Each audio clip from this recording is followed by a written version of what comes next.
Welcome back, everyone. It's another episode of the Vikings Central Podcast. And I just want to welcome everyone back from a bye week. It's week 7. We face the Eagles this week. And yes, of course, a lot of us have a hatred feeling towards the Philadelphia Eagles. But we do add that our adversary today, we'll have an Eagle fan that's actually going to be coming on. Make sure that whatever comments you have to add to the conversation, that they're PG, and then we'll make sure that they get asked, displayed throughout the show as well too. So if you're following us on X, YouTube, Facebook, or where we are streaming live, just make sure that you put your comment, your question in those comments, and we'll go ahead and we'll bring that up on the screen and try to ask those. Also today, we have a great guest that I'll be bringing on the show here in just a bit that when I get to. But before I do that, I just want to thank you all for joining again for another Viking Central podcast. And I want to thank our sponsors that we have as well. The very first one that I want to talk about is That's Badass Wood Art. Make sure that you're using code VC15 to receive 15% off.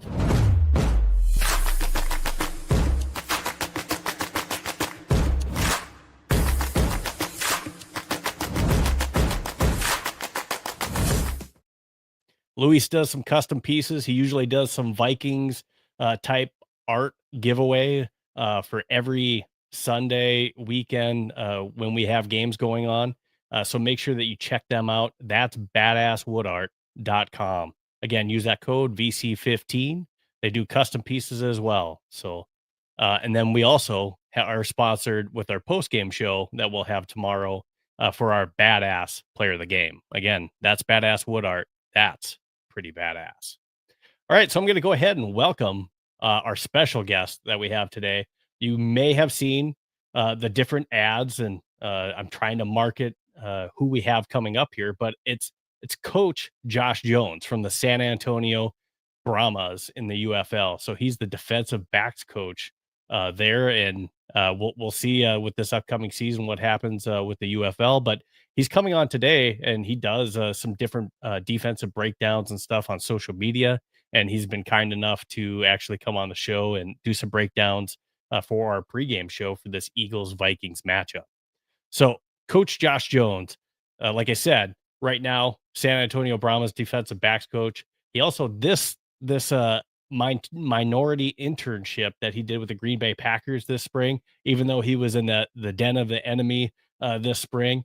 It's a really cool opportunity for him to get some coaching done with that internship and maybe gets him from the UFL into the NFL at some point. But he's a former coach at the Citadel, Northwestern State, Arkansas Pine Bluffs, South Alabama, Central Arkansas, Henderson State. Now, as a player, he was a former All-American defensive back at Minnesota State University, Moorhead, and Harding University. He also played professionally in the Arena League with the Utah Blaze and the Green Bay Blizzard in the Indoor Football League.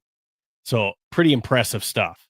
Now, if you want to go ahead and join me from wherever you're at, let's give a huge welcome to our special guest that we have on the show, Coach Josh Jones. Josh, welcome to the Vikings Central Podcast. How Appreciate you. Good, man. How are you, Hoyt? Doing great. Yeah. So Josh and I actually share a mutual friend, and that's how we got to know each other a little bit through our friend Joe Johnson that actually used to play ball. I don't know at quite as high of a level.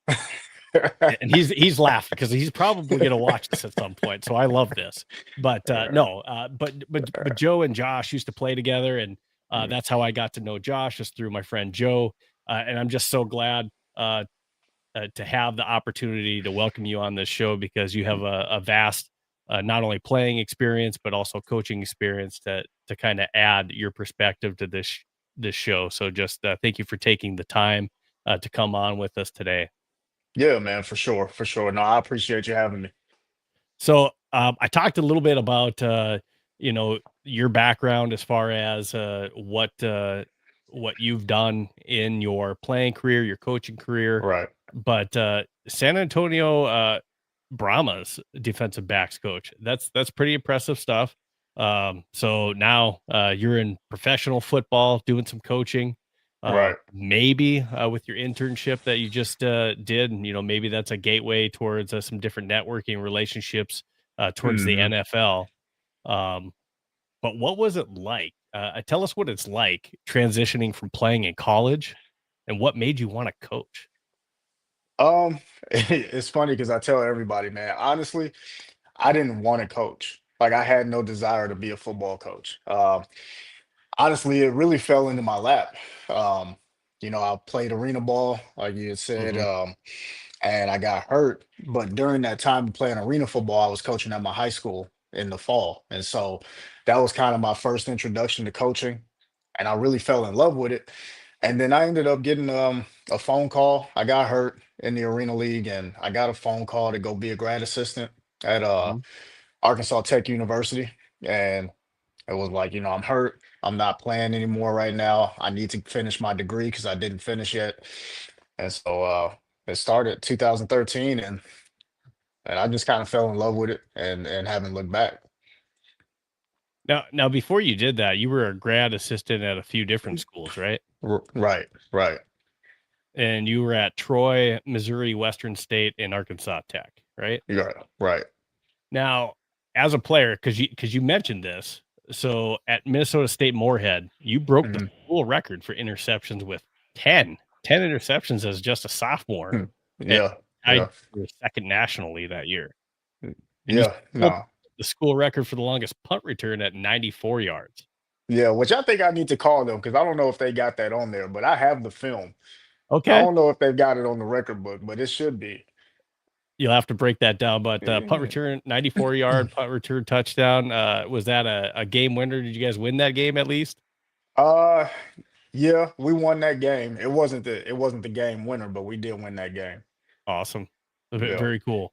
Now, you know, because I can't believe that it was just that easy for you to get where you have Mhm. coaching. How difficult was it to get picked up and ascend from being a grad student coaching to get with the different colleges that you have and being able to coach where you are now today in the UFL? Honestly, it's been a lot of luck. This coaching profession is unforgiving, and it's about networking and knowing the right people knowing you. And so I've been fortunate enough just in my career, I've been successful. I've been around good coaches who have noticed the work that I do, and are quick to put my name out there when certain opportunities come up. And so I wouldn't say necessarily that it was difficult, but it has been a grind. It's a lot of work, and it's a lot of work that sometimes people don't notice in the background that goes on, and just putting your best foot forward every day, and you never know who's watching. How was your experience in now again, this is Viking Central. So, Right, right. we hate the Packers. Let's be real with Oh, it. oh, I But know. but but how was your experience? I mean, it's a pretty cool opportunity Yeah, in doing something with the NFL, that internship. What was that internship, that minority internship that you did that Bill Walsh won with the Green Bay Packers?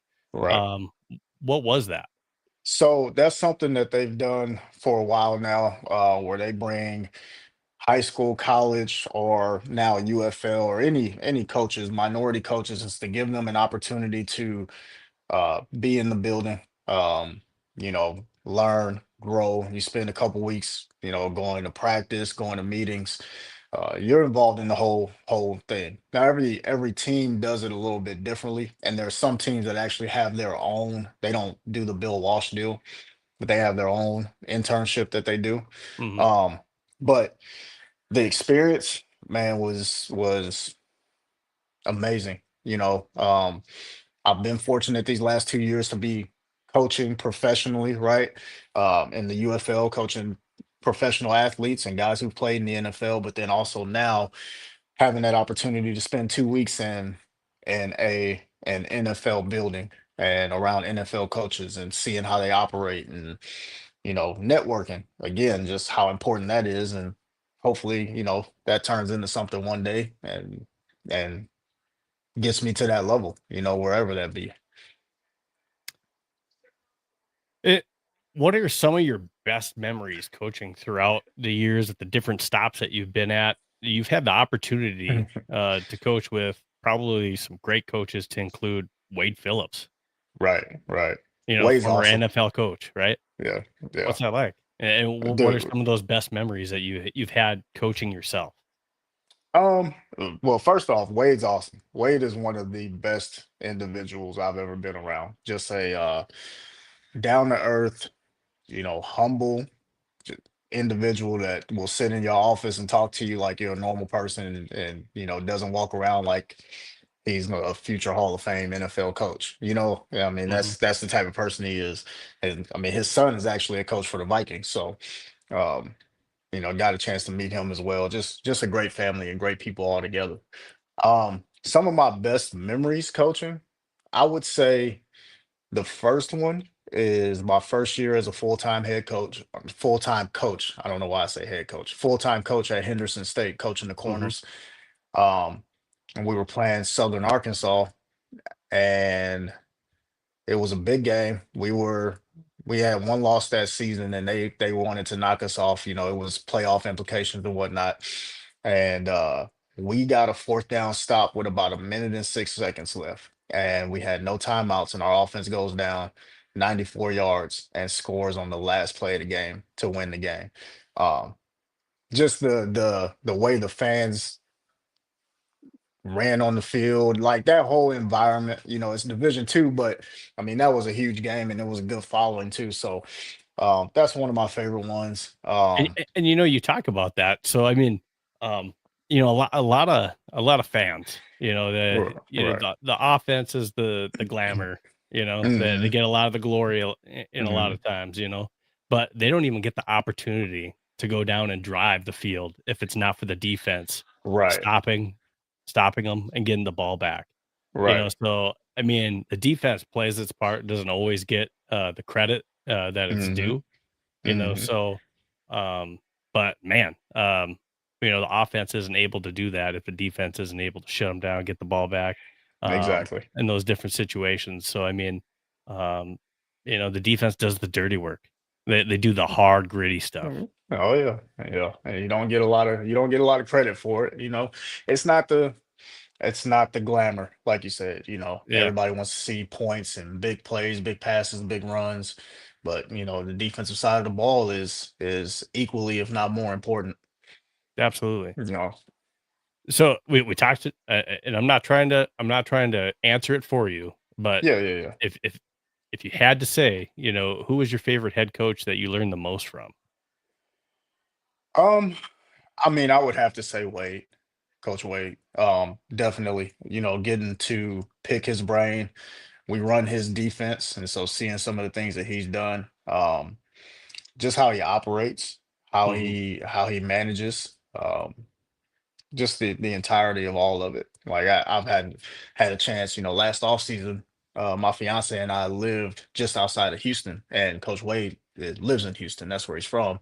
And mhm. so in the off season, we went to lunch with him or dinner with him a couple times, him and his wife, and we just sit down and just talk and football, life, goals, things like that. Just all the insight, man. Like I said, he's one of the best people I've been around. Now, what advice? Because I mean, I'm guessing this isn't easy, but what advice would you give to any former players or just people, coaches that want to do it as a full-time career? Yeah. What advice would you give them? Number one, you really know if this is what you want to do, especially if you want to do it at the collegiate level or higher, because it's a lot of time. You know, um, you got to make sure that you have a family that's okay with the amount of time that you're gonna have to put in, and the amount of moving and relocating that you got to do. I mean, I've coached at 10 or 11 different places over the last 12 years, um, and so There's like that that's list again. something. Right. That's something that you got to be prepared for. And but outside of that, if you know for sure you want to be a coach and that's your goal, I would say the biggest piece of advice I have is don't be afraid to start small. I started off as a GA at Arkansas Tech and Missouri Mhm. Western, two Division II schools. And I've actually said this before on a former podcast that I've done. The great thing about coaching at those small schools or being a GA at those small schools, you have so much more responsibility. You're going to coach a position. You're going to probably have to do laundry and be an equipment manager. You're going to have to paint the fields and do all of that stuff. Like you got so much more responsibility. You get to go recruit. Whereas if you go and you're a grad assistant at, let's say, Michigan, Mhm. you're not coaching a position, so you're not running your own room. You're not recruiting. You're not going out recruiting. So you're not doing that. And so some of that invaluable experience that you get as a small school coach helps you actually and makes you more marketable down the road for bigger schools. So, coaching San Antonio Brahmas, Mm. for, is there going to be another season of that this year? What kind of intel do you have for that? It sounds like there's going to be another season. Are you going to be with the San Antonio Brahmas again this year? So there will be another season. They are moving 3 locations, San Antonio being one of them. We just haven't been told which location we're going to yet. So they're adding um, Louisville, Orlando, and Columbus, Ohio. They're taking away San Antonio, Memphis, and Michigan. And just moving those markets. So there will be another year, just a matter of which market we're going to be in. They haven't Okay, told us yet. gotcha. Yep. So, what's next for Coach Josh Jones, other than probably coaching this spring Uh, in the UFL? yeah. Honestly, my goal is to get to the NFL. And that's what I'm working toward now. Right now, that's kind of my main focus is continue to get ready for our spring season while also preparing myself and trying to put myself in the right position to be able to have opportunities in the NFL. Well, I mean, you said it's a lot of it's about networking. You have the Right, connections, maybe with Wade Phillips. He's right. got a son that might might have Eh, some connections as well too, right, right? right. Absolutely, N- absolutely. Now, if any of you out there have questions, again, go ahead and put them in the comments if you have any questions throughout this podcast. But if you have something specific for Coach Josh Jones, please go ahead and put that out there. If you want to follow Coach Jones on social media, you can follow him on X at Coach Josh Jones 1, on Instagram at _ Coach J Jones, and then also on TikTok at Just Talking Ball. Now, what do you do on your different social media? Because you do some film breakdown and some different stuff as well, too, right? Yeah, yeah. So I started doing that probably about a month ago, actually. I something to keep myself busy and keep my mind fresh on football, outside of just watching games on Saturdays and Sundays. Hmm. I've started breaking down NFL film, whether it be specific plays or maybe coverage busts or maybe some good coverage stuff, and just kind of teaching a little bit and showing different elements that maybe people who don't have a full background or full knowledge of the way football actually works defensively and offensively. Um, to where now when people are watching film, they can say, you know what? Okay, that's cover six. Coach Jones was talking about that. He showed us that Hmm. film on that. I watched that video. So most of that stuff is on TikTok. I pump those to X and Instagram as well, but I'm posting mainly that type of stuff on TikTok. Well, again, if you're interested in hearing more from Coach Josh Jones, make sure that you're following him on social media. Again, one more time, here's the different social media. Take a screenshot if you need to. Go ahead and check him out and make sure that you give him a follow. Again, Coach, thanks again for joining us. Now, before we get into the film breakdown, I'm going to go ahead and welcome the adversary onto the stage as well, and to the podcast, as warm or cold as we can.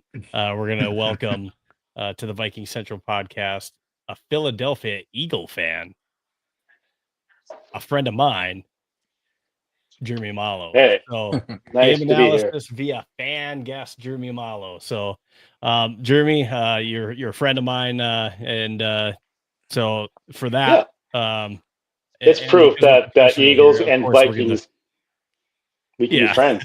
we can be friends. We just can't be friends on Sunday, especially this Sunday, maybe.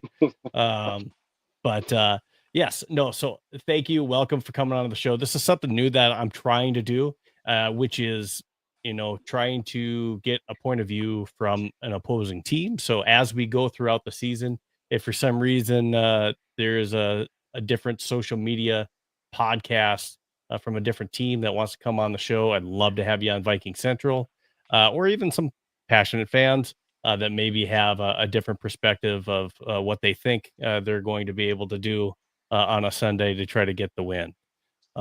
So we're going to go ahead and do some different film breakdown. I've chosen some different all 22 video to go ahead and just kind of review on some of the things that I've noticed that not only the Vikings are doing and maybe some keys that we need to do to be able to win the game, but also some things that just basically having Coach Jones here, we can take a look from both teams to see what kind of impact that might have in the game and maybe what, especially from the Vikings perspective, basically what we need to do to make sure we put ourselves in the best position to try to get a W at the end of the day.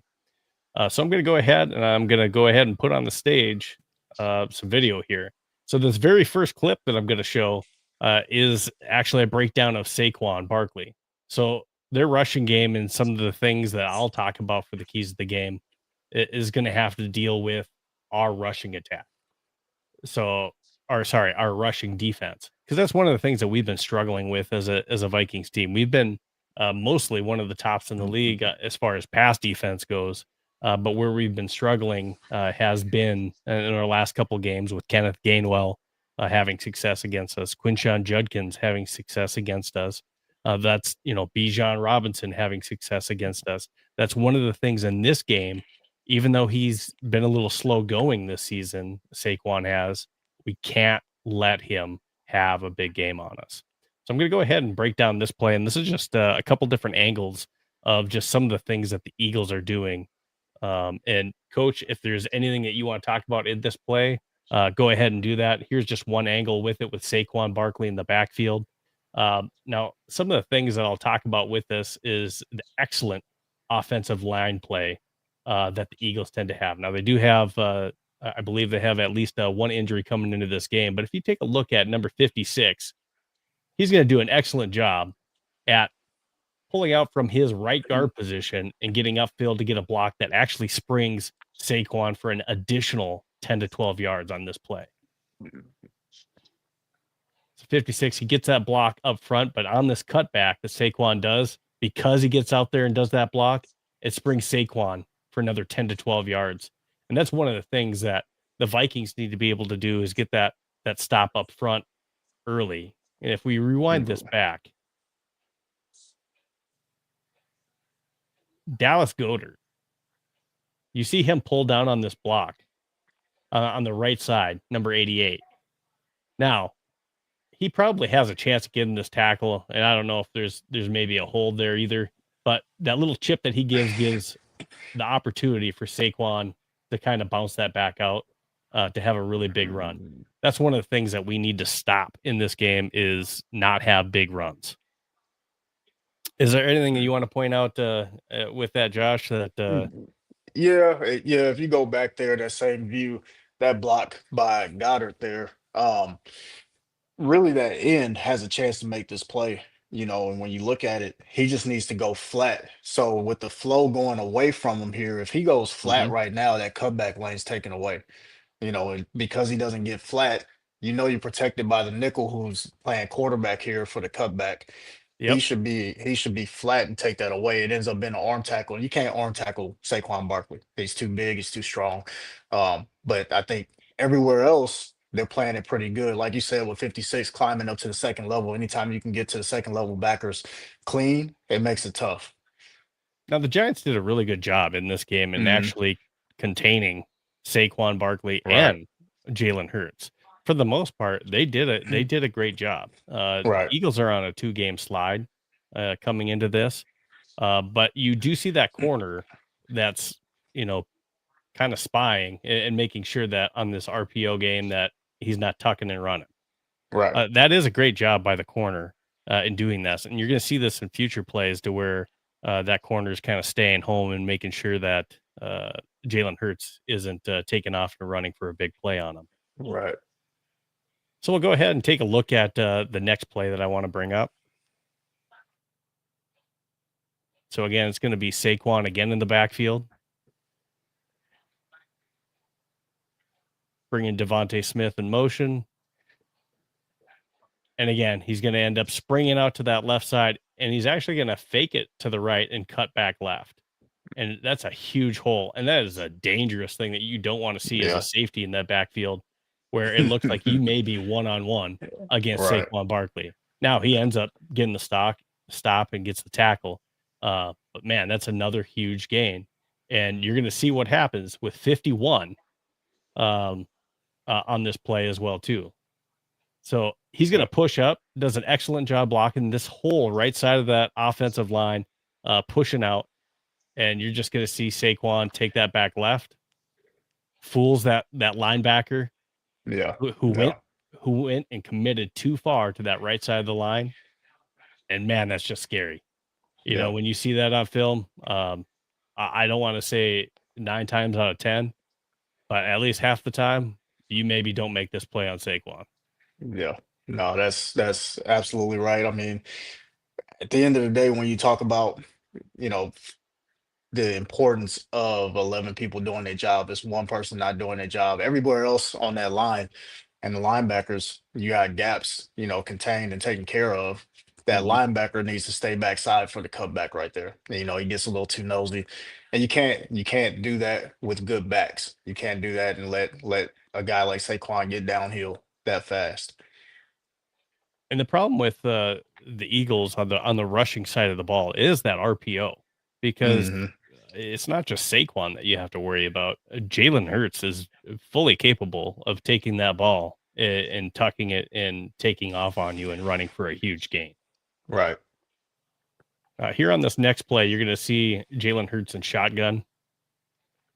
That handoff, and this is what the Vikings need to do, is they need to cut off and swarm at the point of attack of Saquon Barkley. So you're going to see this, and this is going to be a Brian Burns play, number 0. And let me rewind that a little bit. He's going to be the defensive end on this play that you're going to see, number 0. He's going against the left tackle, Malo. So what's going to happen here is Brian Burns is actually going to have a little play here where Malo thinks he's coming in here, and he's going to go inside on him instead of outside. So he does the fake. He pushes Saquon back onto the inside, doesn't let him outside. And then the rest of that Giants defensive line, by the time he decides to cut back, they're all over the place and swarming them. And this is what we need to be able to do, is get in the backfield early and blow up the blocking that the Eagles do so well in that run game. Now, on this next play that I want to just kind of point out, is I talked about it a little bit, is about staying home on Jalen Hurts. So with Jalen Hurts, what he likes to do with that RPO, and you're going to see him on this handoff, is he's going to take that ball, and instead of handing it off, he's going to take it and run. Now, it's not a successful play because of 22, that corner that I'm pointing out right now. Like I talked about, the Giants did a very good job about staying home on this RPO to make sure that at least the front 7 can commit to Saquon Barkley on that RPO, but on each side of it, you're going to see this corner stays home and stays with Jalen Hurts. He gets off the block that wide receiver Devontae Smith has on him, and he's going to come up to make this play and force Jalen Hurts into a slide. And it was probably a tackle for loss, a TFL there. And that's all because of that corner and the excellent job he did getting off his wide receiver block and staying home on that play. Anything to add to that, Coach? No, you're absolutely right. Winning on the edge and on the perimeter against receivers in the run game is crucial and essential. And he did a great job taking his leverage and forcing Jalen into having to slide and get down so he didn't take a hit. Now, Jalen does this on a lot of different plays to where he'll run out and he has the opportunity to either pass or run the ball. And he's so dangerous with these plays because by the time that he runs out, he's now been out of the pocket for 4 to 5 seconds. That's an eternity for a corner to have to cover an AJ Brown or a Devontae Smith. Right. So, or a Dallas Goedert. So with these different plays that they're going to be running against the Vikings, it's going to be crucial that we not only get pressure, but then we also contain and eliminate the opportunity for him to be able to extend the play or take off and run on us. All right. As we get into this next play, this is going to the Vikings game against the Browns. You're going to see Quinshon Judkins in the backfield. And the ones I want to highlight, and I talked about the struggles that the Vikings have had in the run game, and this is what we need to prevent. So I'm highlighting, and again, for the most part, these guys are doing a great job. Byron Murphy Jr. and Theo Jackson. But on this play, the Browns take advantage of this matchup to the outside to where you're going to see on this play, Quinshon Judkins is going to take this handoff to the right, and he's going to kick it out to the outside. And this is where we need to be able to, at the point of attack, if we make this tackle, Theo Jackson down low here, this is a small game. But if we can't wrap up and make the tackles, especially on a player like Saquon Barkley, he's going to make us pay. And you're going to see Brian Murphy Jr., I just talked about in that previous play with number 22 getting off his block and being able to make that play. This is what Brian Murphy Jr. doesn't do on this play. Right. Part of the problem is technique, right there. Mm-hmm. You never want to go down the middle of a man. When you look at it from this angle, you'll see when he goes and attacks that blocker, he gets down the middle of him.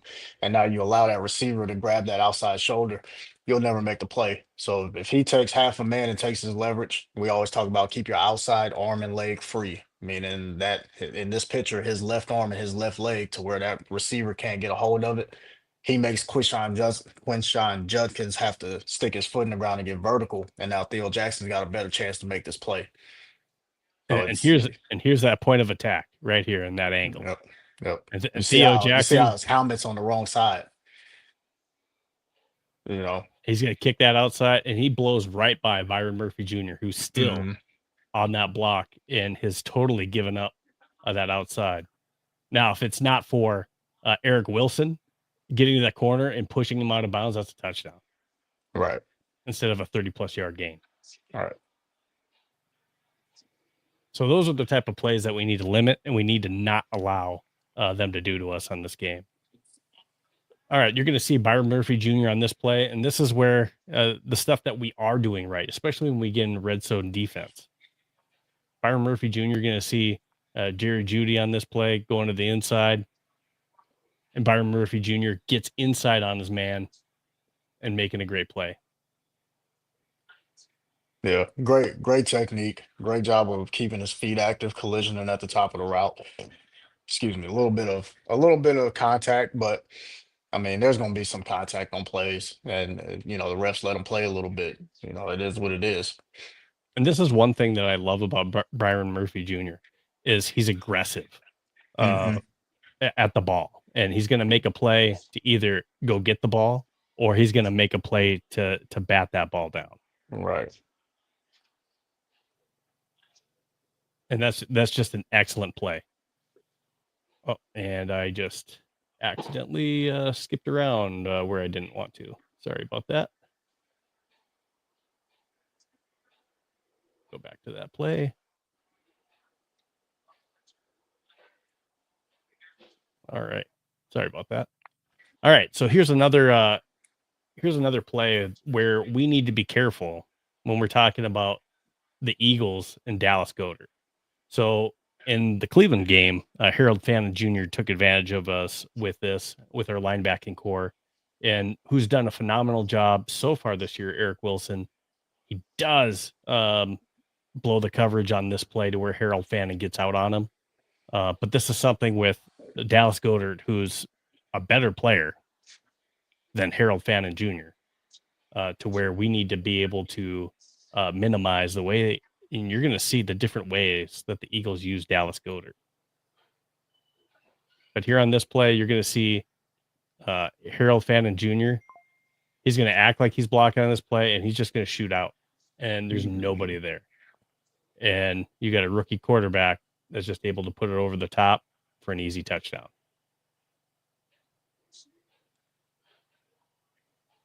Again, looks like he's going to chip and just shoots out to the outside. Now, take a look at Dallas Goedert on this play. For the Eagles, there are different ways that they use him. You now see him coming out of his normal tight end spot and kicking out wide. So he's wide right. Jalen Hurts out of shotgun. Dallas Goedert just going to come inside, and he's going to, when we're playing zones, Dallas Goedert does a great job of doing this. He will find that soft spot and just sit there in that zone and sit in those pockets. And he does a great job of watching film. He knows what type of defense that you're in, and he'll just sit in those empty zone pockets.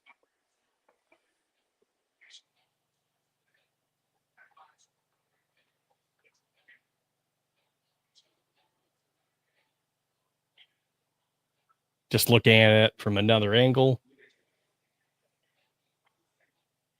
Now, this is where it's crucial, and you see the Giants here with it. They fake pressure. They bring it from the left side, but again, by the time that they do that, Dallas Goedert has already found the weakness in there.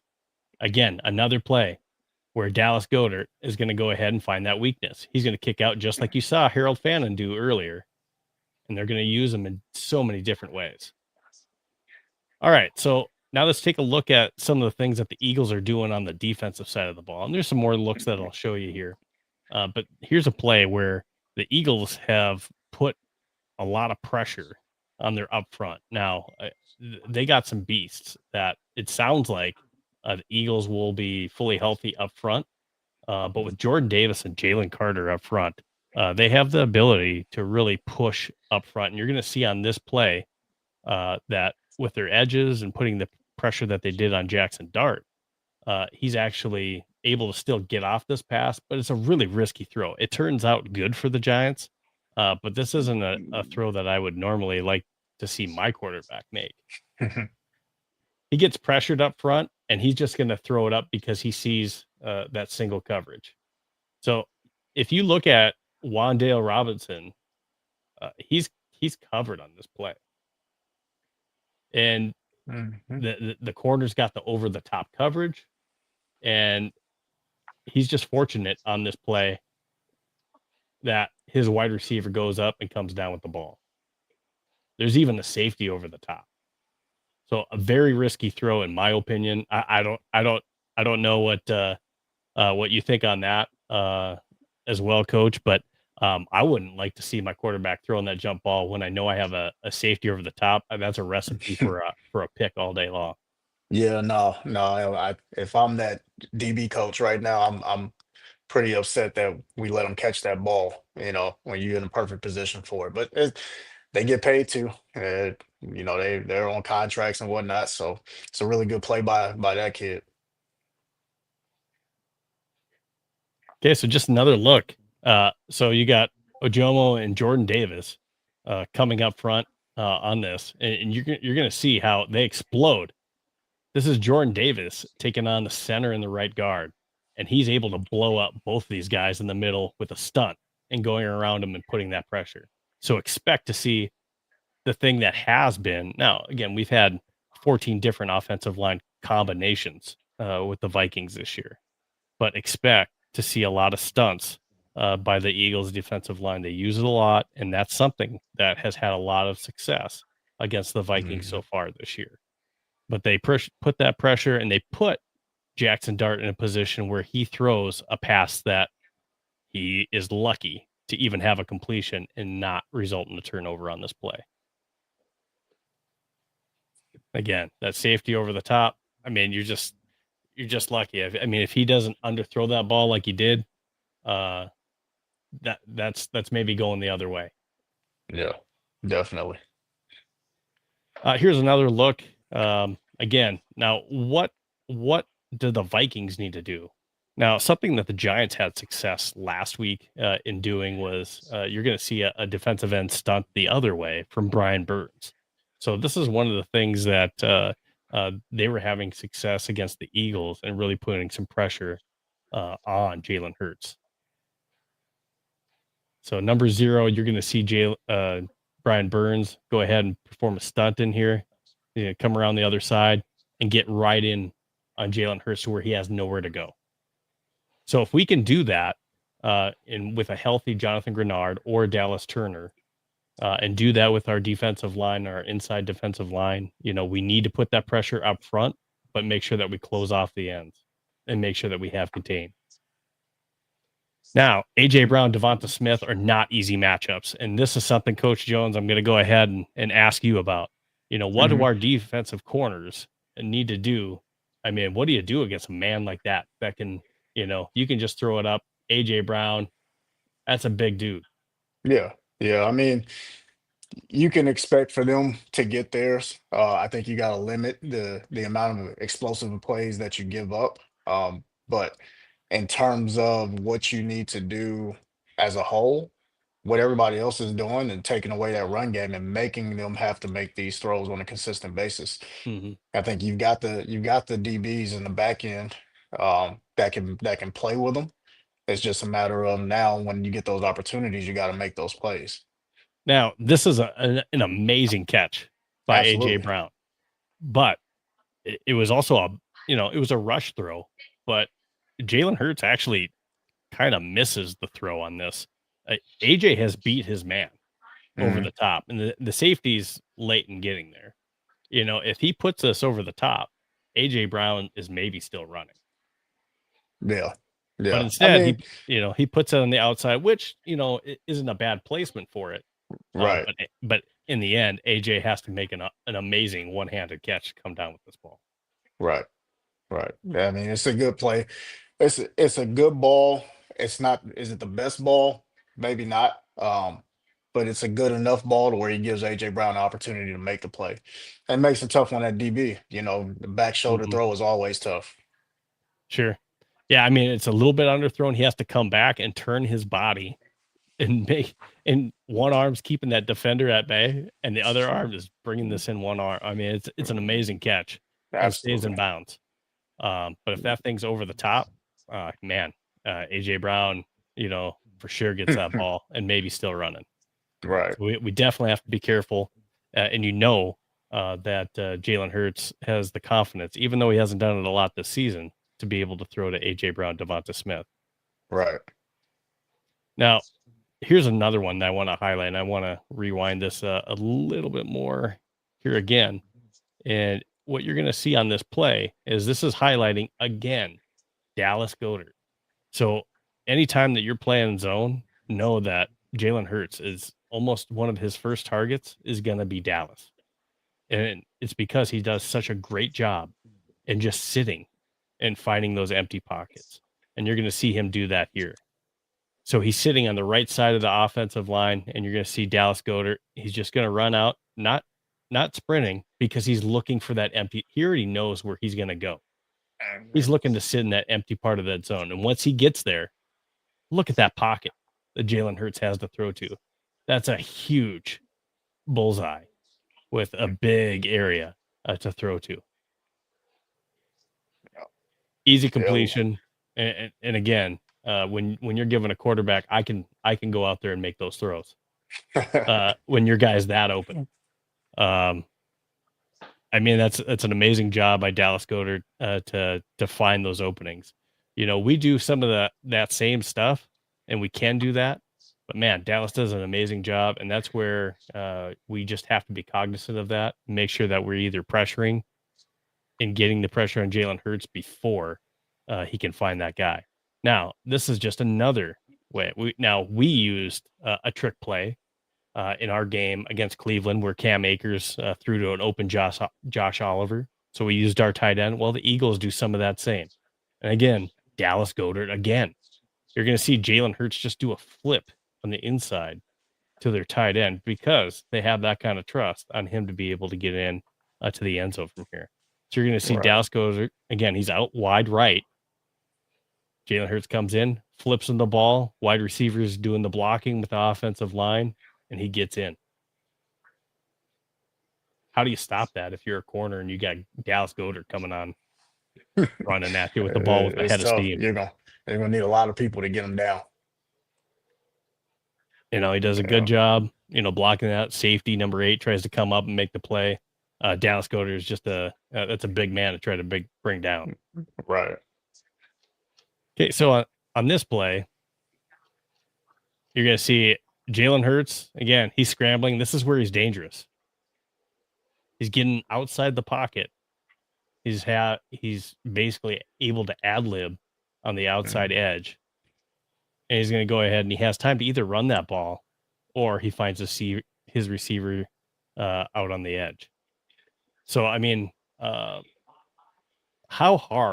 difficult is it, and what can you do if you're a DB's coach for the Vikings? When you see this happen and he rolls out on the edge. I mean, obviously that's an eternity to try to guard some of these guys as a corner, but what are your options? I mean, you're just trying to stay with them best you can at this point. Yeah, once you get in the scramble drill, it's everybody latches on to the nearest receiver. If you're in zone, it doesn't matter. Whoever's the nearest receiver in your zone, you latch on to them. It turns into man coverage, and it's tough because at that point it's backyard football. They got their scramble rules on where they're gonna go, and as a DB, you got to anticipate and you got to be in the position.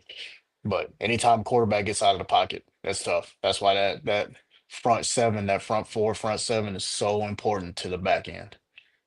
We saw Caleb Williams do this to us as well, too, getting outside of the pocket. We had trouble bringing him down, but once Jalen Hurts gets outside the pocket here, I mean, he has two options. I can run for the first down here, or I can pass it to my wide receiver that has now had 6-7 seconds to try to get free from whoever's covering. Yeah. Makes the pass here. Again, comfortably gets that first down. Now, the other thing that the Eagles like to do that is maddening to me is, and especially if you like playing fantasy football, is they get near the goal line and you're not handing the ball off to Saquon Barkley. And instead, they're doing the tush push. Right. Now, this is 4 straight plays of them doing the tush push. We can fully expect that that's going to happen in this game. As a defensive coach, now I'm not, again, you've had quarterback sneaks before, but how do you coach up a defense to try to win against a play like this? At this point, it's man on man. It's best on best. I mean, if you got the answer for this, I guarantee that there's a spot in the NFL for you. Right. Because listen, nobody in the NFL has figured it out yet. I don't think that I'm going to be the one to figure it out. I think at the end of the day, it is what it is. They're allowing the tush push, and I mean, like you said, there's been quarterback sneaks since the beginning of time. I mean, if you want it to end, stop it. Now look at these plays. You got big Dexter Lawrence in here, and he's getting pushed around and getting pushed back, a couple different yards. And you're going to see this. And I think the key to this, and you're going to see Dexter Lawrence here. And the key that the Eagles do so well is they get really low on you early. Yep. And, you're going to see Dexter go high. I mean, how are you going to stop him if you're high? So other teams are not getting low enough to even be able to stop this push. So they do a good job of doing that. And you're going to see that again on this play. Look how low they got on this play.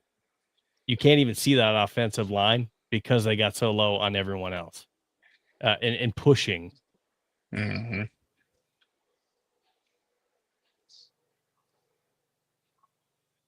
Now, that didn't get them in the end zone, but they do 4 straight because they have such a confidence in this play. Yeah. I mean, if it's going to work, if it's going to help you score, why not? I've never seen them run the 4 times in a row, like tush push. So that's new. Yeah, that one was definitely new. I was shocked at that one. And to not even run any variations on that play. They do later, but not this 4 times in a row. Mm-hmm. And unfortunately, now one of the things I will say with this play, there's been a lot of controversy on whether or not it should be banned. I personally don't think that the play should be banned. Is it sucky football to watch? Absolutely. But with this play, I mean they're good at it. I mean they're not. I mean they're pushing the line. I mean, if you ban this, how do you not ban a quarterback sneak? Right. When you need a yard. I think that's a tough way to do it. But what I will say is, and here's a couple different angles of this, and Jeremy, I know you're going to love this, So if you're not going to ban it, this is what you need to do.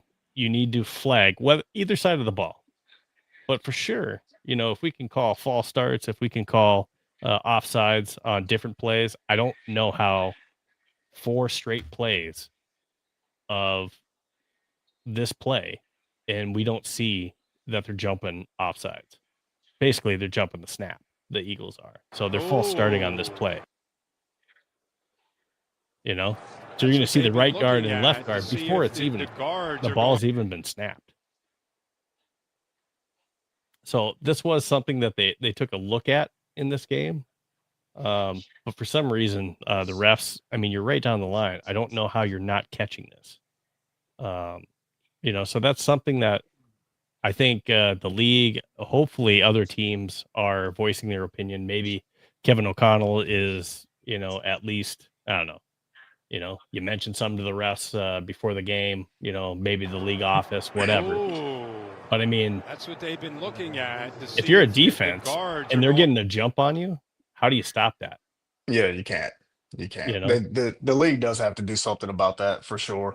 The play is not illegal, and maybe it's just difficult because of how condensed everything is. Sure. Maybe it's hard to see.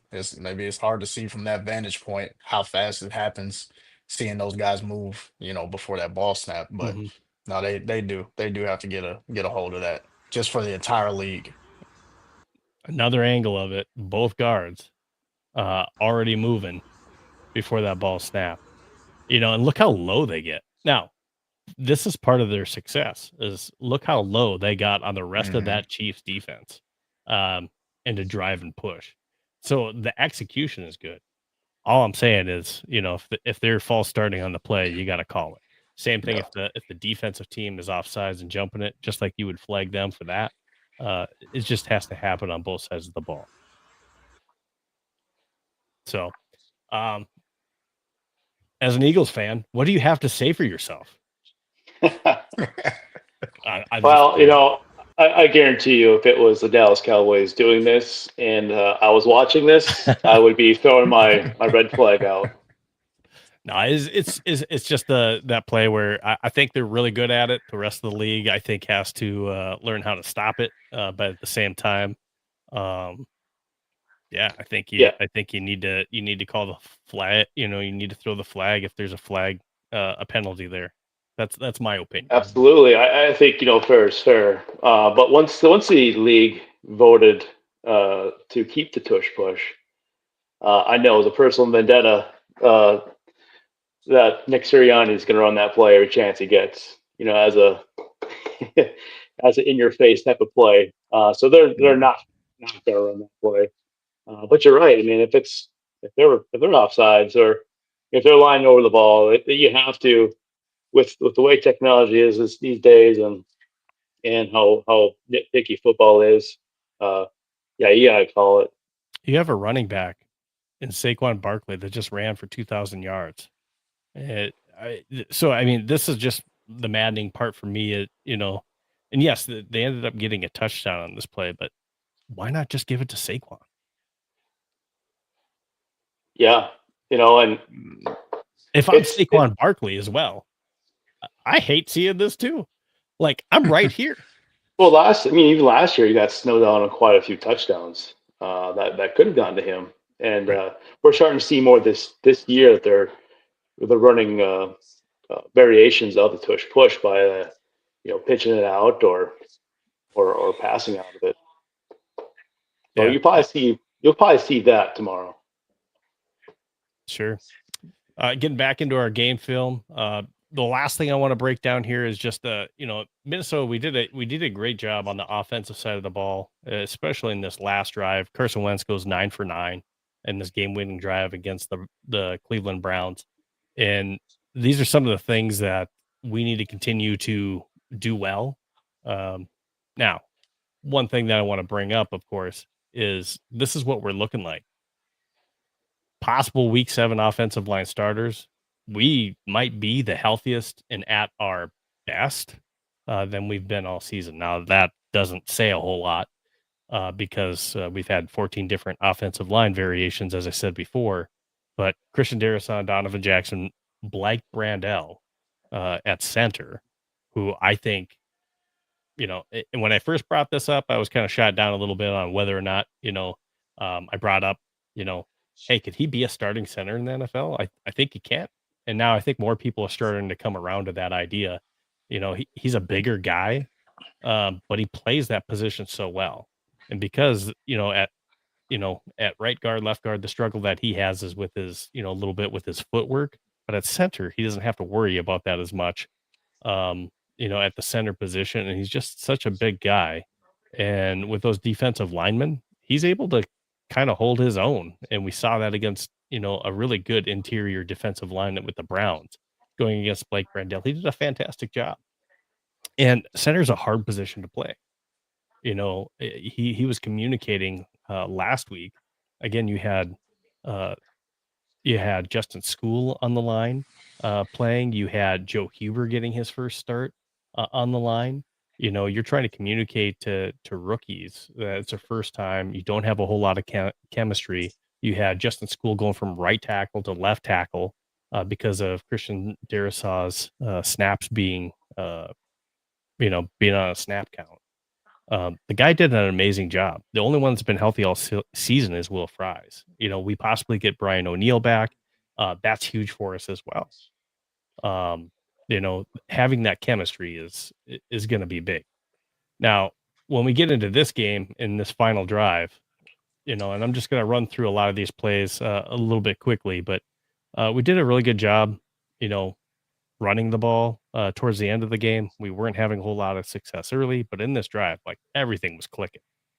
And a lot of that had to do with impressively only having one starter is the impressive job that we did on offense. Now I highlighted TJ Hawkinson on this play. Now it's not like he makes an amazing play, but the things that we were doing well on this play is he's going to pull around. Not that he's going to blow up this linebacker, but what he is going to do is he's going to make him hesitate for at least long enough. So on this cutback run, Jordan Mason's able to cut upfield. He changes the direction of the defender, and that ends up springing him loose. So great job. You saw the Giants use 2, sometimes 3 tight end sets in their game. We possibly see some of that against the Eagles this week because of the success that the Giants were having. So I do expect to see a lot of Josh Oliver, TJ Hawkinson type sets out there.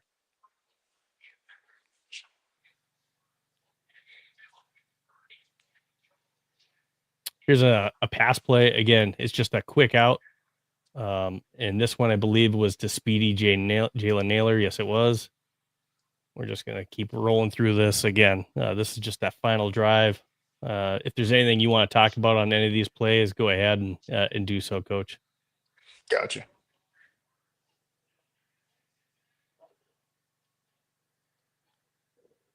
Yeah, I mean, just overall, I think Carson Wentz did a great job of, leading them on a 2-minute drill at the end, and people don't realize how much they work 2-minute drill throughout the week. They work these scenarios in practice. And so he's a veteran. He's been doing it for a while. For him to come in and have to be in that situation, I mean, leading them going 9 for 9 and going and scoring to win the game.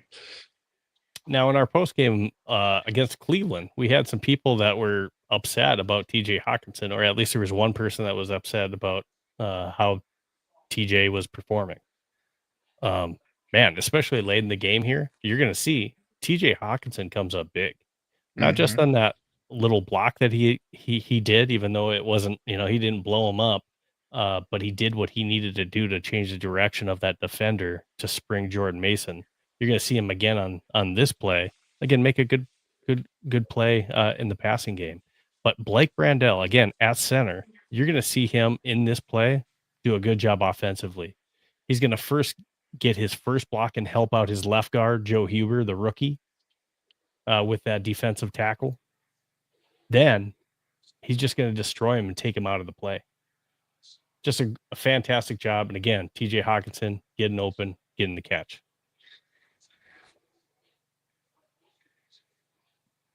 Carson Wentz again. Who is that? TJ Hawkinson again. The criticism that TJ is getting on whether or not he's going to be with this team, TJ is a good player. The thing is, we've been a little bit stagnant on offense, and a lot of that had to do with some of the struggles and health issues that we've had on the offensive line and giving our quarterback enough time, whether that be J.J. McCarthy or Carson Wentz, enough time to throw the ball. And yeah, there's some other factors in there too with J.J., but amazing job. We talked about Dallas Goedert fighting that soft spot.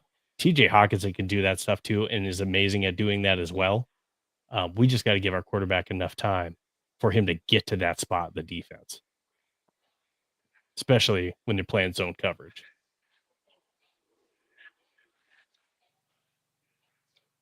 And that's a nice play in that 2-minute offense.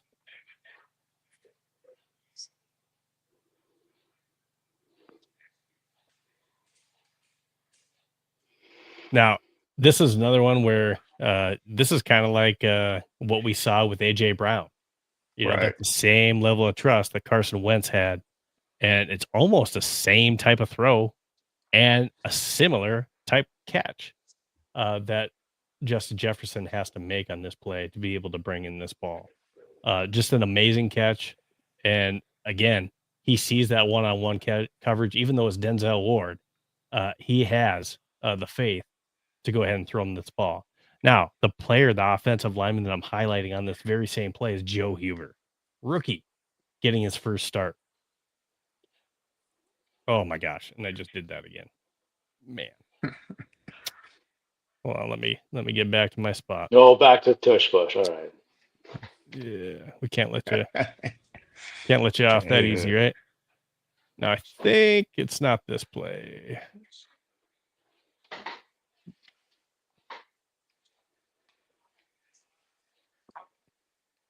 Yeah, it's right after this.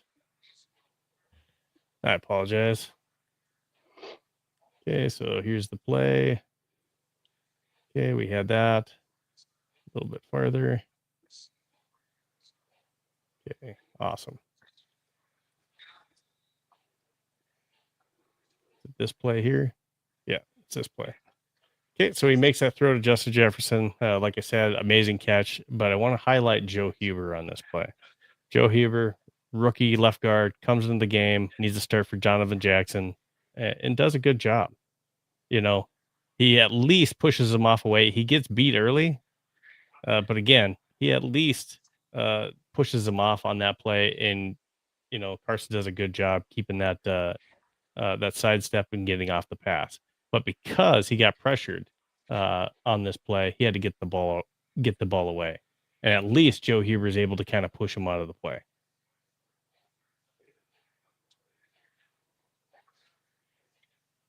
Okay, starting to move down the field. We know we had the issues early in the game. So here's Speedy Naylor. So we had issues early in the game where we didn't know where Jordan Addison was. Okay. He comes late in this game, and he's going to make the final 3 plays in this Cleveland Browns game to seal it for the Vikings.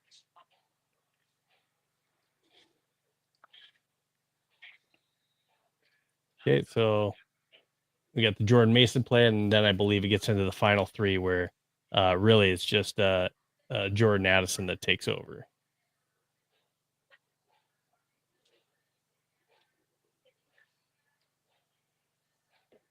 Am I running out of...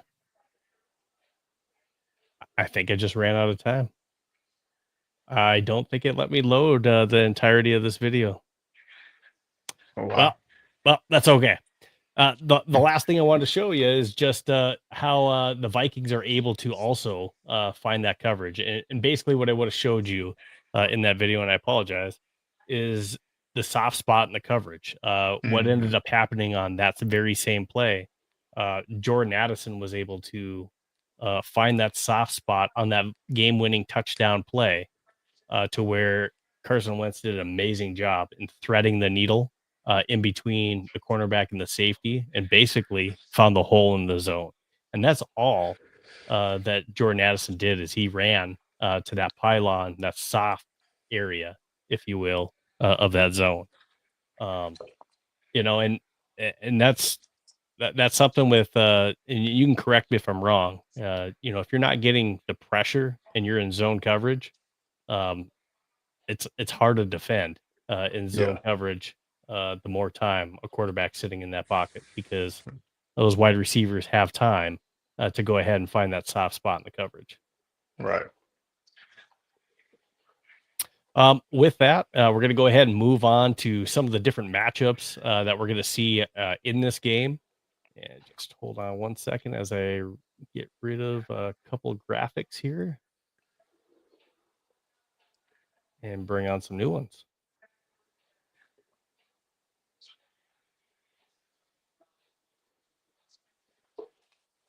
All right, so the first one I want to bring on is just some of the matchups that we're going to see in this game. Okay, so some of the Eagles matchups versus the Vikings D. Now, again, this is just how I see them, here at Vikings Central. The matchup and who it favors with Saquon Barkley, obviously, 2,000-yard rusher, probably arguably an NFL MVP, or should have been last year, shoulda, coulda. Saquon, obviously that matchup with a struggling run defense of the Vikings, that favors Saquon Barkley. I don't think that there's any discussion or any argument with that. A.J. Brown. Now, we have good defensive backs with the Vikings, but it's very difficult for the Vikings to be able to cover an A.J. Brown. He is still one of the top wide receivers in the league. And yes, this is a great duo. And I have Devonta Smith and that leaning towards the Vikings. And a lot of that has to be with we do have a very good corner in Byron Murphy Jr. and at least ranked by PFF. Right now, Isaiah Rodgers is the number one cornerback in the NFL right now. I appreciate Jeremy and the Eagle Nation being so generous and giving us Isaiah Rodgers in the offseason. He's been stellar for us. Yeah, he truly was a loss. That is that is a big loss for you guys. Adoree Jackson's been great though, right? No. So sarcasm, right? But so that's the only, that probably could be a tie with a Devonta Smith. Devonta Smith is still a very good wide receiver. He's hard to stop as well in that backfield, just with how he has been playing, and that being Isaiah Rodgers, who will probably do a lot of covering with Devonta Smith as well as Byron Murphy Jr. I just lean that matchup a little bit towards the Vikings. That's probably could go either way. Jahan Dotson, I lean that towards the Vikings. And then, of course, Dallas Goedert I talked about, and the just various ways that the Eagles like to use him in the game. That definitely leans towards the Philadelphia Eagles. Now, like I said, the Devonta Smith, that could probably go either way, maybe a tie. I don't know how much argument I have from either of you on that. I think matchup to matchup, I think you're absolutely right. It could go either way. I think ultimately it's going to come down to what the Eagles are able to do offensively with the run game and how that opens up their pass game and the RPO game, and how those receivers are able to perform. Yeah, I agree too. It's got to come down to offensive scheming as well, and they're talented wide receivers for Philly, so they don't really need a whole lot of help to get open. But the offensive scheme needs to be there to develop plays that allows them to get open on those routes.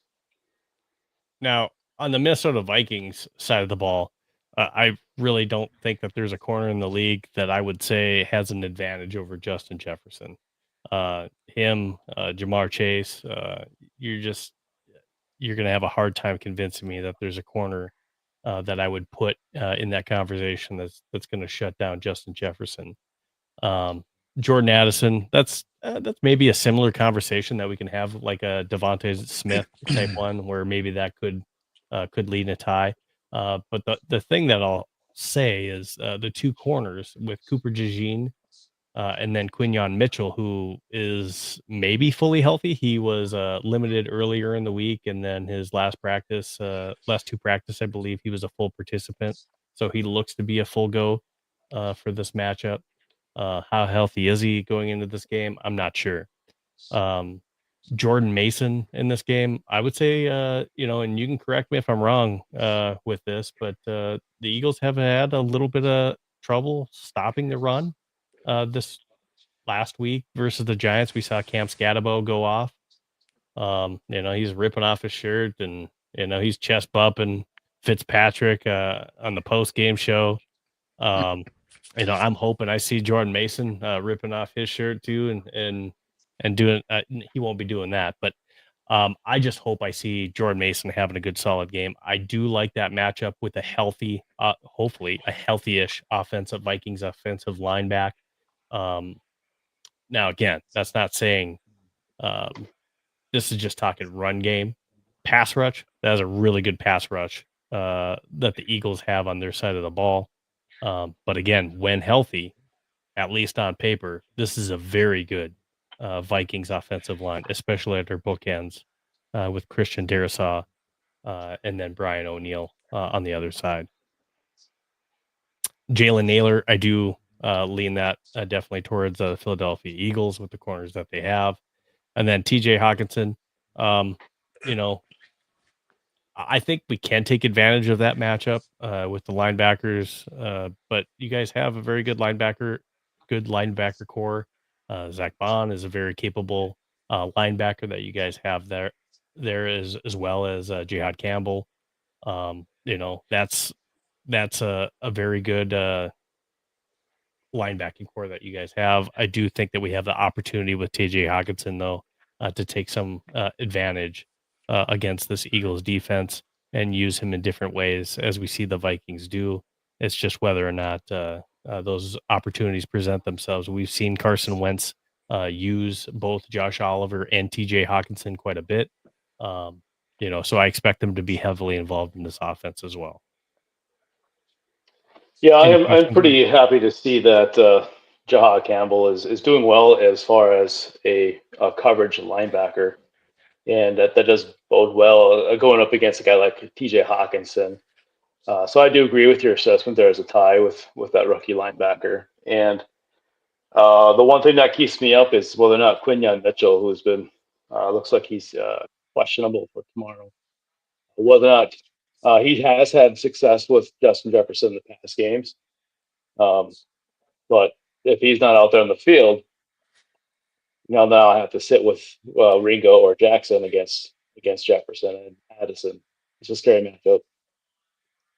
I would love that to be the scenario. Now, when we take a look at this next graphic, we're really just kind of looking at things that, again, this is pulled from PFF, different stats and the different rankings.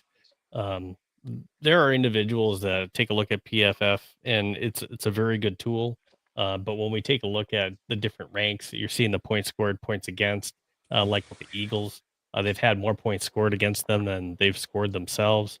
The Vikings have had a bye week. Now, as far as points against goes, the Vikings are actually the third least in the league at 97 right now. Now they've also had a bye. But, I would say that they're a lot lower than what the PFF overall rankings have them at for 16. Same thing with the Eagles. I would maybe slide them down a little bit. I still think that they're a top 10 defensive team. But just when teams take a look at that, same thing like the offensive rank, 25. Yeah, there's definitely some things that the Vikings can do better to improve that. With their points scored, though, being 25 and having a bye week, and the offensive ranking for the Eagles being at 12 for 142 and not having a bye week yet. Um, you know, um, they're just different graphics and different stats that are out there. I think they do a very good job with, especially some of the player analysis that they do. Um, but I think that this is two teams that have really good defenses going into this game and have very capable offenses. With the type of weapons that the Vikings have, the problem that we have had has been in our offensive line, giving our quarterback, and our running backs the lanes to be able to make plays. And I think in this game, we are going to have that potentially. And yeah, we're not going to have any Ryan Kelly at center with his concussions. He's had his fifth one of the year, two this year. There's a question on whether or not we see him again, but this could be Blake Brandale's opportunity to now become a starting center. And I think he has the ability to maybe do that. From what we saw in his first ever start at center against a really good defensive line in the Cleveland Browns, I thought he did a phenomenal job. He's only going to get better with the more reps that he gets. We'll see how he handles the two big guys in the middle, being Jordan Davis and Jalen Carter, but who is questionable, but I'm hearing he'll play in this game. I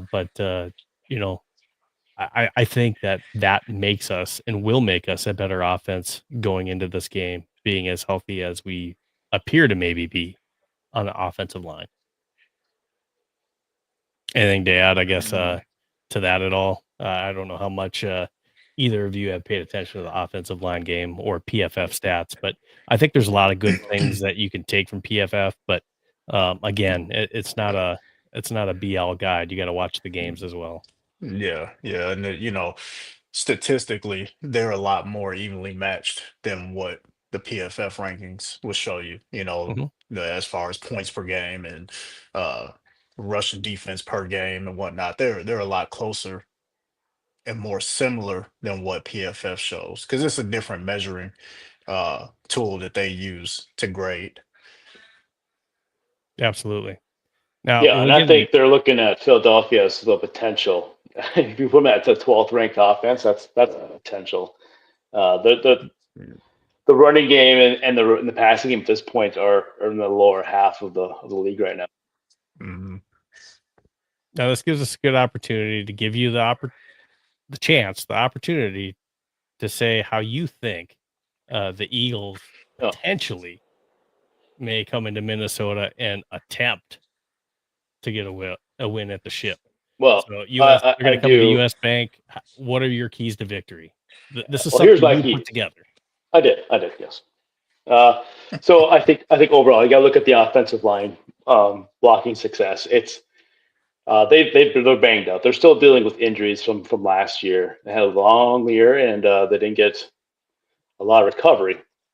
So you're still looking at Cam Jurgens coming off of key injuries, and Dickerson may be coming back. He's still a game time questionable decision. Right. So they have to be able to gel once again to open up that run game for Saquon, who hasn't even had 100 yards of rushing yet this year, which I think this time last year he was at 2,000 yards already, right?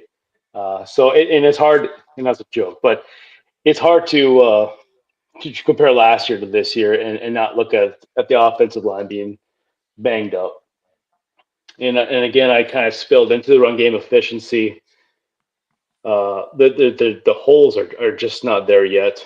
So they have to be able, because the Vikings defensive passing game is really good, right? It's in the upper half of the league as far as pass defense. So they're going to have to make sure that they can get success running the ball game. Otherwise, you become one-dimensional, and now you're trying to force feed the balls, like you saw earlier and pointed out, force feed those balls open to Brown or Smith. I still think you'll have Goddard finding the open holes. That's probably one of the areas that we'll see a lot of success. If the offensive schemes aren't there. Um, so the tough thing too is when you have successful season, people tend to take off, right? And you lose your OC. And I really do think that Kevin Patullo is struggling as an offensive coordinator with his team and getting those wide receivers open, but putting them in positions to get open, and then you know why last year our identity was running the game, running the ball, giving to Saquon, and this year we just haven't been able to find that sync. So I do look to see if tomorrow is going to be kind of I hate to say a get right game, but you're running out of opportunities. You have this beautiful Lamborghini and it's sitting in your garage, and all you can do is feed it diesel.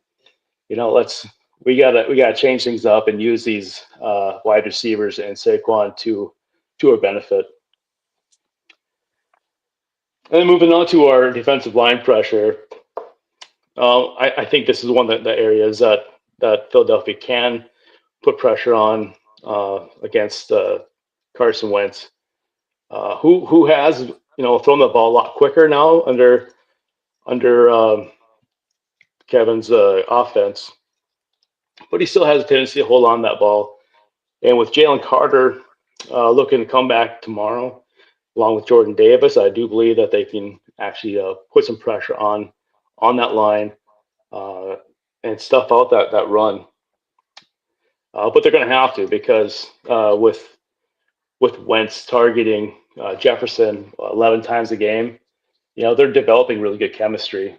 And if I don't have Quinyon Mitchell out there, now again, it's oh man, I don't even want to think about what's going to happen, right? So I really need that defensive line pressure to come through tomorrow, and that just goes on with the secondary coverage against wide receivers, and we need that. It starts with the defensive line to put that pressure on, and give our secondary coverage time to make those coverage sacks. Now, you talked about the run game efficiency and Saquon and Jalen Hurts has 5 touchdowns this year and Saquon has only 3. The attempts that Saquon's getting, he's not getting the opportunity to put the yards up there. He's averaging Absolutely. about 54 yards a game. I hope that pattern continues this game as well, because as long as we're able to minimize the ability for Philly to run the ball like the Giants did in this last game, and you're having to put the ball in the hands of Jalen Hurts, hopefully on 3rd and long situations. The Vikings are the best in the league in 3rd and long on defense. So if we can put the Eagles in those types of situations, it's only going to give a bigger advantage and a bigger ability for the Vikings to be able to come away with a win in this one. Yeah, I agree. I have to. Yeah, it's really going to depend on Eagles have to get back to their identity of running the ball and being that. Last year they had a great success at just suffocating teams in the fourth quarter, third quarter, and they have been able to do that this year. And it's whether that's coaching or whether that is players, they're just not in sync right now. Anything to add to this list or any takeaways that you have, Coach? No, I think it's spot on. I ultimately think the game for both sides of um, the coin for the Eagles and the Vikings is going to come down to who can establish a run game and who can control the clock.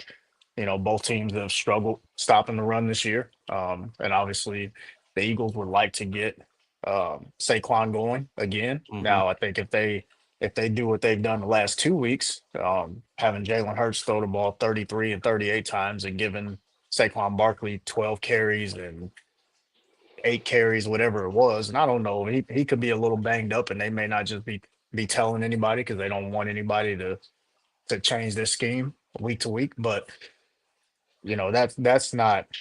There's a reason they've lost those last 2 games. I think you can't have that type of game plan and not give Saquon the ball. I think it's going to come down to that on both sides. Who can control the line of scrimmage? and who can establish a run game to open up the pass game for both these teams. And like I said, I mean, there's no love lost between the Minnesota Vikings and Philadelphia Eagles players or fans. Um, you know, it couldn't be that easy to just let you off the hook scot free. To just come on here and Viking Central talk about your Eagles keys to victory without there being a comment about this. Flow Skull taking a jab at Philly. Philly is a soft city. No offense taken. I'm not from Philly. I That's great. don't know. That's great. I don't know. But so Flow School also wants to say why does Nick Sirianni always look like he has to sneeze? Allergies. All right. So we're gonna go ahead and we're gonna jump into the Viking side of the coin as far as Vikings keys to victory. And number one, it's our run D, our ability to stop Saquon Barkley. Obviously, we have to look at the RPO game that Jalen Hurts likes to run and make sure that we're doing our job containing him as well. Harder said or easier said than done. But again, shut down as much as we can 2024 Saquon and make him look more like 2025 Saquon. That 54 yards a game. Hopefully, we can stay somewhere around that and make sure that that pattern continues. Number two, I talked about it already. Had the graphic that O-line health in our pass pro versus the Eagles defensive line. We saw it at the end of the Cleveland Brown game. If you give Carson Wentz time in the pocket, he's going to be able to pick you apart and make plays. He's going to show you the type of quarterback he can be when you give him time. And then, of course, Jetta's Addison versus Jajeen and Mitchell. That's going to be a key for us is our ability to be able to get open and make big plays. We've seen what happens, and I'm sure Jetta's watches Thursday Night Football and sees how Cincinnati was just force feeding Jamar Chase. And again, in certain situations, I'm sure we would love to see that Justin Jefferson be able to, get that many opportunities to make plays because he's electric with the ball in his hands. We can't forget about Jordan Addison, though. We saw at the end of that Cleveland game, Jordan Addison came in and, made 3 consecutive big plays to win that game. But you're going against 2 really good corners in the NFL and Cooper DeJean and Quinyon Mitchell. Can we win those matchups, making sure that we get open? And then, of course, I talked a little bit about we need to have some success with our Vikes DL and our be able to set Hurts off of those off script plays in the run. So again, when he gets outside the pocket, we need to be able to contain him. Whether it be keep him in the pocket best you can, he's going to get outside. He's going to run in this game. But can we limit the opportunities that Hurts has to turn those into big plays or his ability to take off and run and extend drives with first down runs? And then finally, the thing that's been hurting us is turnover battle. Some of those that hurt us in the Steelers game and almost came back to haunt us early on in that Cleveland game. Fumbles, interceptions. We can't start off this game the same way we did against Cleveland and give away the ball right away. Let's have a game where we win the turnover battle. We make sure that we protect the ball and let our defense do their thing, keep us in the game, and let our offense. Again, if we can protect the ball, put our offense and our defense in good situations, I think we have the ability to win this game. Coach, what do you got for me? All valid, man. All valid. I think, same thing. I said the other way around. I think for both teams, offensively, establishing a run, defensively, for you guys, for the Vikings, having to stop Saquon Barkley and make sure that you make Jalen Hurts one-dimensional, make him have to be a passer on a consistent basis. Because I don't want to say that as if he's not a good passer. Make him be a passer on a consistent basis. But winning those one-on-one matchups too on the outside with Justin Jefferson and Jordan Addison, and depending on Quinyon Mitchell's health and where he is, are you guys gonna have to play more zone? and sit back in zone and not necessarily have him running with a hamstring issue and having to chase, Jordan Jefferson around the field. So some of those things just come into play. Absolutely. Well, now it comes down to, what do you guys think on your predictions as far as what you think is going to happen in this game? Again, the Eagles are coming off 2 straight losses. The Vikings are coming off a win in Cleveland and then a bye last week. And the game's in Minnesota. I want to say, I don't have it right in front of me, but that line is really close between the Eagles and the Vikings. I don't have it right in front of me, and I don't know why I don't. I think it's 2.5. 2.5. 2.5. Vikings. Philly. 2.5 Philly. Okay. What's your prediction? Your score prediction? Who do you think wins? Jeremy, start with you. All right. I have a feeling you're going to go with the Eagles, but no, man. So I would love to be a homer here, right, and just go Philly, but I haven't seen Philadelphia put 4 quarters. I've seen 2 from one game, 2 of the other game, but I haven't seen them put 4 straight quarters together, and they could easily be 0-6 right now based on all the games that we played. It just keep like I played, but it just comes down to. It comes down to, can they put those quarters together? Can we get an offensive scheme ready to go? And coming to Minnesota against a Brian Flores defense, whose strength with the Eagles' strength, like, I hate to do this, but it pains me to do this, but I'm picking 27-24 Vikings until Philly can prove that they are who they were. Hey. Big dog gotta eat. Big dog gotta eat, huh? Get you some big dog gotta eat. Regulators, mount up. All right. I like that. You know what? 27-24 Vikes. I appreciate you not having the pride enough to pick your team because that's your team. I appreciate that. Thank you, stand-up Coach. guy. I appreciate you. Thank you. Coach, I'm going to toss the ball over to you next. You know what? I think this week, I think that Philly finds a way to establish a run game against a team that struggled against it. I think they get the run game going, but I do think that it's definitely going to be a game that's going to be tight and it's going to come down to a last drive, one way or the other. Whether somebody needs to score and doesn't, or needs to score and does, I think it's going to come down to that last drive. I think the Eagles win 27-23. Oof. So we got jokes on you, Hoyt. We got 27-24. Sorry, what was your prediction again? 27-23 Eagles. 27-23. We have some pretty close games. So this is how I see it. Now, when we started off the year, the Minnesota Vikings had an unhealthy offensive line. We had an unhealthy defense. We had lost Blake Cashman early in the season. We didn't have Harrison Smith to start the season. Again, I talked about offensive line. We've had 14 different combinations, and we're just now coming off the bye. We get Blake Cashman back. We have Harrison Smith. Our offensive line is maybe the healthiest it's probably been, and I think we have the opportunity to come into this game after a Cleveland game that we went 9 for 9 with Carson Wentz, Eagles revenge game, Isaiah Rodgers revenge game. It's in Minnesota. We finally get to play Philly in Minnesota, which we haven't done in such a long time. But we're going to have the opportunity to try to get a victory in Minnesota. And I think that we get that done 28-24 Minnesota, and we get the W.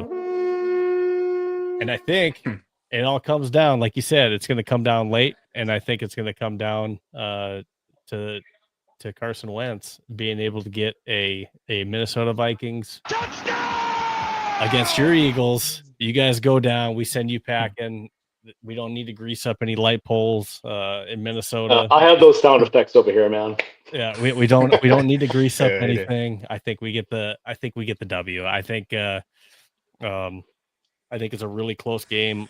What does potentially turn the tide here is ultimately whether or not we can stop your guys' run game, because I think if we do that, we have the pass defense wise to be able to make you guys kick a lot of field goals instead of putting the ball in the end zone. And I think that's the formula that our defense has: a bend, don't break type mentality, and that's what Brian Flores has been known for. So if we can do that and we can execute and keep our offense in the game, I think that's where we can be successful. I think it is a vulnerable time right now that we're catching the Eagles at a good time to be able to take advantage of it. You kind of saw a blueprint where I think a lot of people were taken aback to see the Giants be as successful as they were against the Eagles. We talked about Jalen Carter and Quinshon Mitchell. Are they fully healthy coming back into this game? So if we can exploit maybe some different weaknesses and issues that Philly's had on the defensive side of the ball, and again, having that healthy offensive line, we have the weapons on offense to be able to put up some points. So I think we get the W. So Well, best luck tomorrow. I think all fair predictions. I could definitely see this game going either way between the two. They are very, believe it or not, two very close teams as far as the stats go, and I think very good defensive minded teams. They're run focused teams, and the Vikings want to be run focused. Yeah. I think it'll be a good game on Sunday. I'm excited. I hope you come away sad. Full Skull also wants to let you know that Hurts is garbage and a good skull. The Super Bowl MVP? No, that's so Full Skull is Ryan. So Ryan wasn't able to join us at the beginning of the show. He just wanted to get in a few jabs. We couldn't let you off scot clean with the Eagles being on Vikings Central. But I do want to say thank you so much again to both of you guys, Jeremy, for joining us, giving us your perspective of the Eagles, but then also especially you, Coach Jones, helping us with the breakdown. For those of you out there, make sure that you're following Coach Jones on social media. Make sure that you follow him either on X, Instagram, or his TikTok. And the other thing I just want to make sure that go ahead and give a shout out is our other sponsors that I haven't really got to. If you haven't already, get your NFL tickets this season with SeatGeek. Use code Vikes Central and get $20 off any $50 or more purchase.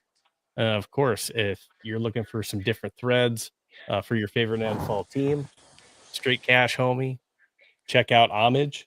They have great shirts that feel great, look great.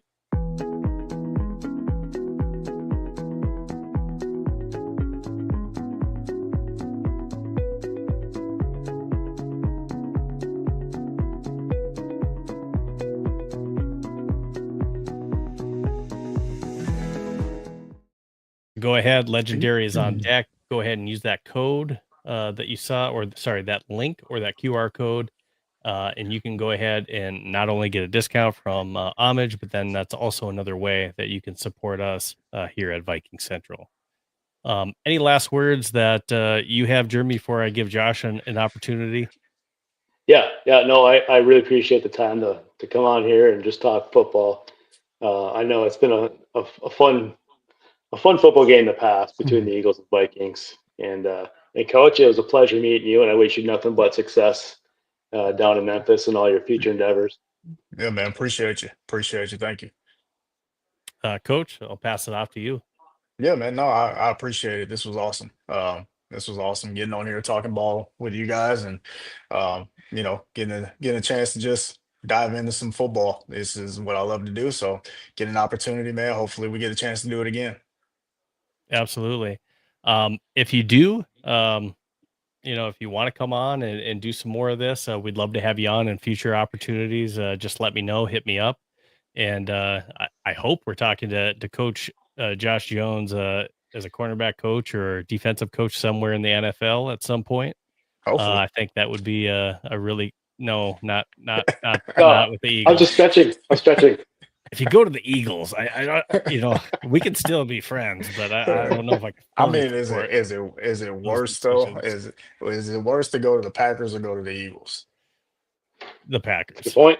All right, there you go. The Packers. I mean, there you go. It's probably the worst for you because you'd have to live in either town. So I mean, I've lived in Green Bay before. I know.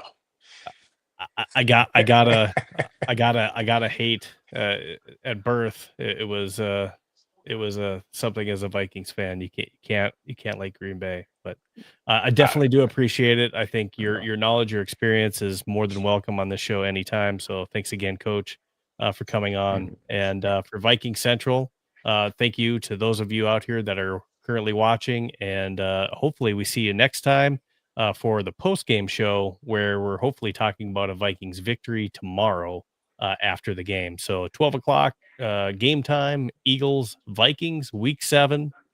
Let's hopefully get a Vikings win. Skol Vikes for Jeremy Malo, Eagles fan.